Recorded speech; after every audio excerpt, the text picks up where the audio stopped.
Australia's preview for the Champions Trophy. Now, this is the squad that has just been destroyed by injuries, retirements, what else, whatever Stark's going on with Stark, no idea really.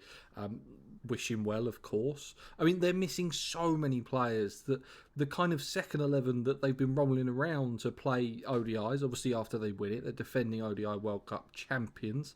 But that's who's going to be playing. Your bowling attack is going to be a Nathan Ellis, Dwarcius, a Spencer Johnson. Now, all good players in their own right, but the problem is that they're not Stark, Cummins, and Hazelwood. That bowling attack is probably one of the best we've ever seen, and it's not quite up to scratch. They've got other issues in the batting order.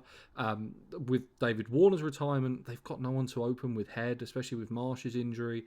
So do they go short? Do they go Fraser McGurk? I mean, Fraser McGurk just looks like he doesn't deserve any kind of international caps as it is. I mean, he's just a bit of a slogger. He's like a Liam Livingston that doesn't bowl spin. Doesn't look great at all. They've played 13 games since the ODI World Cup. They've won 7, lost 6. They won 3 against a relatively weak West Indies side at home. And they won 3 against a very weak England side. I mean, not weak in terms of who played, just weak in the terms of England aren't very good. Zampa hasn't really been the same since the 2023 World Cup. I mean, that was probably the reason that they won the thing, because he was just so good in that tournament. They have got a tough group, although it is kind of ravaged with injuries and teams in this not being very good, but it does definitely look like the hardest one to get out of. They're 9-2 on Bet365 to win the whole thing.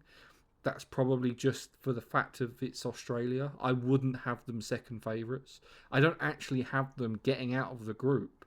I don't think they're as good as South Africa or Afghanistan with their injuries. I don't think they're taking this tournament very seriously.